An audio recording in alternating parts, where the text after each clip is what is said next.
दिल्ली विधानसभा चुनाव से पहले सियासी पारा बढ़ता जा रहा है दोस्तों, और इसका सीधा असर राष्ट्रीय चुनावों पर पड़ने वाला है।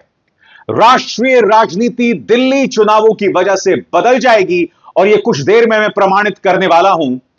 मगर सबसे पहले दोस्तों, महाराष्ट्र की तरह दिल्ली चुनावों में भी पैसे का खुला खेल चल रहा है।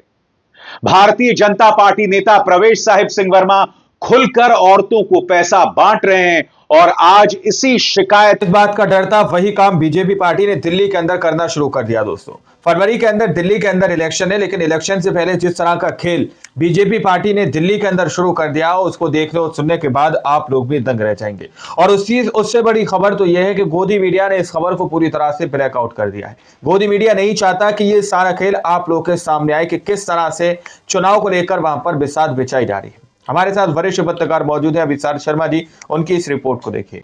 दिल्ली विधानसभा चुनाव से पहले सियासी पारा बढ़ता जा रहा है दोस्तों, और इसका सीधा असर राष्ट्रीय चुनावों पर पड़ने वाला है। राष्ट्रीय राजनीति दिल्ली चुनावों की वजह से बदल जाएगी और यह कुछ देर में मैं प्रमाणित करने वाला हूं। मगर सबसे पहले दोस्तों, महाराष्ट्र की तरह दिल्ली चुनावों में भी पैसे का खुला खेल चल रहा है। भारतीय जनता पार्टी नेता प्रवेश साहिब सिंह वर्मा खुलकर औरतों को पैसा बांट रहे हैं और आज इसी शिकायत को लेकर दिल्ली के पूर्व मुख्यमंत्री अरविंद केजरीवाल चुनाव आयोग पहुंचे। और मैं आपको बतलाना चाहता हूं कि इस खबर के मुताबिक उन्होंने क्या शिकायत की। आपके स्क्रीन पर न्यूज 24 की यह खबर। मुख्य चुनाव आयुक्त से मिले केजरीवाल, प्रवेश वर्मा के घर तुरंत रेड की मांग को लेकर दिया पत्र। आपके प्रतिनिधिमंडल ने भी चुनाव आयोग से मुलाकात की। केजरीवाल ने डीईओ को तत्काल प्रभाव से सस्पेंड और ट्रांसफर करने की मांग की। भारतीय जनता पार्टी वो सब कर रही है दोस्तों जिसकी बात चुनाव आयुक्त कर रहे थे। याद है आपको? राजीव कुमार, जो कि मुख्य चुनाव आयुक्त हैं, उन्होंने अपने प्रेस कॉन्फ्रेंस में कहा था कि औरतों के अपमान को बर्दाश्त नहीं किया जाएगा, बच्चों के इस्तेमाल को बर्दाश्त नहीं किया जाएगा। मगर आप जानते हैं कि शख्स रमेश बिधूड़ी, जो भारतीय जनता पार्टी की तरफ से प्रत्याशी है, इसने न सिर्फ दिल्ली की मुख्यमंत्री आतिशी बल्कि कांग्रेस की नेता और सांसद प्रियंका गांधी वाड्रा का भी अपमान किया। और प्रवेश साहिब सिंह वर्मा के घर जो चल रहा है दोस्तों, वो तो खुला खेल फर्रुखाबादी है, कुछ भी चल रहा है दोस्तों। और आज इसी शिकायत को लेकर दिल्ली के मुख्यमंत्री अरविंद केजरीवाल ने मुख्य चुनाव आयुक्त से मुलाकात की। बड़ा सवाल यह कि क्या राजीव कुमार अपनी कुंभकर्णी नींद से जागेंगे या इसी तरह के पैसे का खेल चलता रहेगा? याद कीजिएगा दोस्तों, महाराष्ट्र के चुनाव में क्या हुआ था। जब पार्टी की तरफ से मुख्यमंत्री पद के दावेदार थे विनोद तावड़े, करीब 11 लाख रुपए के साथ मिलते हैं। याद कीजिएगा, एकनाथ शिंदे का एक विधायक, एक नेता, उसके घर से 2 करोड़ रुपए मिलते हैं। याद कीजिएगा, देवेंद्र फडणवीस के करीबी वानखेड़े, उनके खेतों से शराब मिलती है।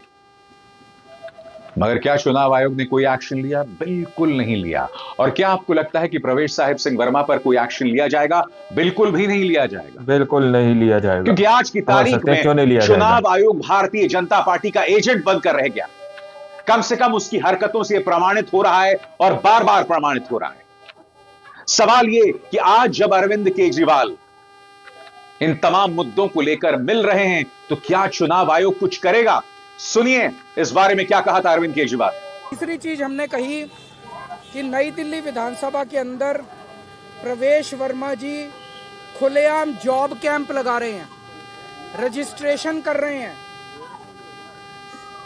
खुलेआम पैसे बांटे जा रहे हैं, खुलेआम हेल्थ कैंप में चश्मे बांटे जा रहे हैं। 15 जनवरी को उन्होंने ऐलान किया है कि जॉब फेयर लगाए जाएंगे। ये सारे के सारे इलेक्शन कमीशन की अलग अलग रूल्स और ऑर्डर्स के तहत, इंस्ट्रक्शंस के तहत, ये करप्ट प्रैक्टिसेस के तहत आता है। प्रवेश वर्मा को चुनाव लड़ने से उसको डिबार किया जाना चाहिए। प्रवेश वर्मा के घर पे रेड मारी जानी चाहिए ताकि पता चले उसके घर में कितना पैसा है। ट्वीट कर करके वो खुलेआम सरेआम कर रहा है। जैसे कि फिल्मों में आप देखते हो ना, मैं तो फलाने का, कोई पुलिस वाला किसी को पकड़ लेता है तो उससे वो कहता है पता है मैं मेरा बाप कौन है, तो उसी तरह से वो तो खुलेआम कह रहा है एक तरह से, प्रवेश वर्मा मैं पैसे भी बांटूंगा, मैं जॉब कार्ड भी दूंगा, मैं नहीं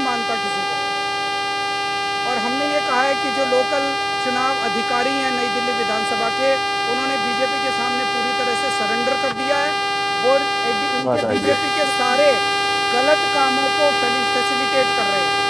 हमें खुशी है चुनाव आयोग ने हमें आश्वस्त किया है कि इन सब प्रैक्टिसेस को नहीं होने दिया जाएगा और सख्त से सख्त कार्रवाई की जाएगी। जो भी ज़रूरत है वो सारी कार्रवाई की जाएगी। हमें चुनाव आयोग पे भरोसा है और हम मानते हैं कि चुनाव आयोग इस पे सख्त एक्शन लेगा। दोस्तों, जैसा कि मैंने आपको बताया, समानांतर तौर पर इन चुनावों का राष्ट्रीय राजनीति पर असर पड़ रहा है। क्यों? क्योंकि अरविंद केजरीवाल को चुनौती देने के लिए कांग्रेस भी मैदान में है, यानी कि दोनों के बीच में कोई समझौता नहीं हुआ। अब खबर यह आ रही है कि इंडिया गठबंधन जो है उसके खात्मे की उल्टी गिनती शुरू हो गई है, कम से कम कई जगहों पर, और यह आवाजें कई जगहों पर उठ रही हैं। याद कीजिएगा, ममता बनर्जी, उद्धव ठाकरे और इसके अलावा अखिलेश यादव, इन सब ने अरविंद केजरीवाल को अपना समर्थन जाहिर किया है। अरविंद केजरीवाल संदीप दीक्षित से पहले ही नाराज हैं। कांग्रेस नेता संदीप दीक्षित के बारे में वो कह रहे हैं कि संदीप दीक्षित भारतीय जनता पार्टी का मोहरा है और एक बार फिर इंडिया गठबंधन से कांग्रेस को बाहर करने की बात की जा रही है। क्या ऐसा हो पाएगा दोस्तों? या आपको लगता है यह तनाव सिर्फ दिल्ली विधानसभा तक सीमित है? क्या कहा अरविंद केजरीवाल ने संदीप दीक्षित के बारे में, आइए सुनते हैं। कर लें, वो बस केस ही करने के लिए, वो बीजेपी उनको कहती है, वो तो बीजेपी का मोहरा है। बीजेपी कहती है चेस के अंदर एक कदम चल तो वो एक कदम चलता है, वो कहते हैं 2 कदम चल तो वो 2 कदम चलता है, वो कहते हैं राइट मुड़ जाओ तो वो राइट मुड़ जाता है, वो कहते हैं लेफ्ट मुड़ जाता है, वो कहते हैं केस करके आ तो वो केस करता है, वो कहते हैं इन आदमियों को खरीद ले तो वो आदमी हो तो वो तो। समानांतर तौर पर दोस्तों ये बात कई जगह से उठ रही है। सुनिए आदित्य ठाकरे ने किस तरह से खुलकर कांग्रेस को नहीं, अरविंद केजरीवाल को अपना समर्थन जतलाया कि वो अच्छा काम कर रहे हैं। स्वाभाविक सी बात है दोस्तों, ये बात कांग्रेस नहीं सुनना चाहेगी और इस बयान के खासे मायने हैं। दिल्ली में कल ही शिवसेना यूबीटी ने सपोर्ट अनाउंस किया है। ये एक बात है कि जो केजरीवाल साहब ने काम जो किया है दिल्ली के लिए और जो अच्छा काम किया है, जो दिल्ली का चेहरा बदला है, उसे तो कोई ना नहीं कह सकता। काम है तो उसे स्वीकारो। जम्मू कश्मीर के मुख्यमंत्री ओमार अब्दुल्ला और भी नाराज हैं। वो ये कह रहे हैं कि अगर इंडिया गठबंधन में समझौता नहीं हो पा रहा है तो क्या इंडिया गठबंधन को वजूद में रहने का कोई अधिकार है? उनका बयान आपकी स्क्रीन पर, वो कहते हैं तो फिर इंडिया गठबंधन को खत्म कर देना चाहिए। अगर इंडिया गठबंधन केवल संसद के चुनावों तक ही सीमित था तो फिर इसे खत्म कर देना चाहिए। हमारे बीच एकजुटता की कमी साफ तौर पर दिख रही है। वो आगे कहते हैं बदकिस्मती की बात यह है कि कोई इंडिया गठबंधन की बैठक नहीं हो रही है। इसके नेतृत्व, एजेंडा और गठबंधन के अस्तित्व को लेकर कोई स्पष्टता नहीं है। तेजस्वी यादव, जिनके सामने इस वक्त बिहार की चुनौती है, वो भी इंडिया गठबंधन के बारे में एक अहम बयान दे रहे हैं दोस्तों आपकी स्क्रीन पर। वो कहते हैं कि देश में अब इंडिया गठबंधन खत्म। आरजेडी नेता तेजस्वी यादव ने कहा कि इंडिया अलायंस सिर्फ लोकसभा चुनावों तक के लिए था। उन्होंने कहा कि अगर दिल्ली में आप और कांग्रेस के बीच में समझौता नहीं हुआ तो यह अस्वाभाविक नहीं है। सुनिए वो क्या कह रहे हैं। दिल्ली चुनाव में तो पहले से तय था इंडिया अलायंस जो है वो लोकसभा के लिए। दिल्ली चुनाव में तो पहले से तय था इंडिया अलायंस जो है वो लोकसभा के लिए। और बिहार में जहां तक बात की जाए, हम लोग तो शुरू से साथ थे। यहाँ पर आपको ये बात समझनी पड़ेगी दोस्तों कि आखिर क्या वजह है कि इंडिया गठबंधन दिल्ली में टूट की कगार पर है। यह कहा जाए उसकी उल्टी गिनती शुरू हो गई है, क्योंकि ऐसे कई राज्य हैं दोस्तों जहां कांग्रेस और आम आदमी पार्टी के बीच में सीधा मुकाबला है। चाहे वो पंजाब हो, चाहे वो दिल्ली हो।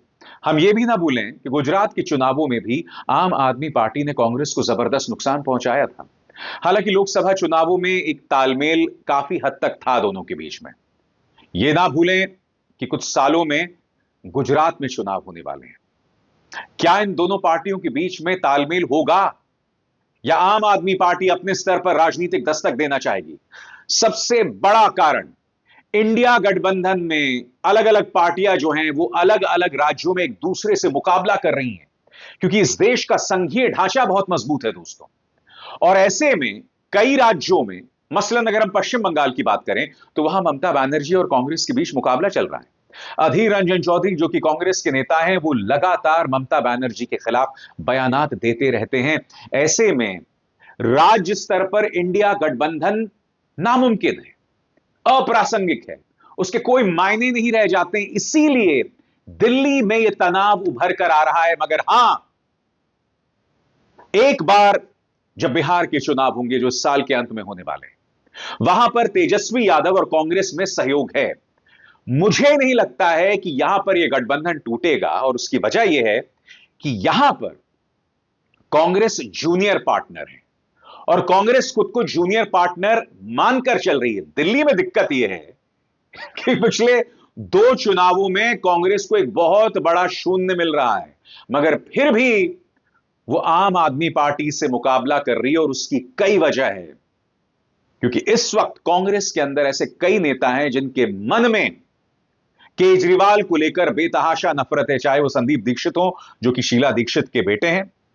जी हां, दिल्ली की मुख्यमंत्री जिनकी वजह से दिल्ली यहां तक पहुंचा, उनका एक बहुत बड़ा योगदान था। याद कीजिएगा शीला दीक्षित के खिलाफ किस तरह से आवाज बुलंद की थी अरविंद केजरीवाल ने। दोस्तों, आप लोगों ने इस वीडियो को शुरू से आखिर तक देखा। वीडियो के अंदर साफ तौर पर बात की गई है कि किस तरह से दिल्ली के अंदर खेला चरम पर है, यानी कि वहां पर हर तरीके की हर संभव और मुमकिन कोशिश की जा रही है, यानी कि वहां पर हर तरीके के चुनाव आयोग की जितनी भी जो है नियम है उनका उल्लंघन किया जा रहा है। अब आप लोग समझ सकते हैं, यहाँ पर सीधे तौर पर कहा गया, विशाल शर्मा ने भी कहा कि यहाँ पर कोई भी एक्शन नहीं लिया जाएगा। केजरीवाल सीधे तौर पर इस बात को स्पष्ट कर रहे हैं, फिल्म का एक उदाहरण दे रहे हैं, जिसमें वो कह रहे हैं कि एक फिल्म के अंदर जब कोई गुंडा पकड़ा जाता है तो वो कहता है, पुलिस से कहता है कि तुम जानते हो मेरा बाप कौन है। इस तरह की बात यहाँ पर कहते हुए नजर आ रहे हैं, और फिल्म के अंदर उस गुंडे के ऊपर किसी भी तरह का एक्शन नहीं होता है।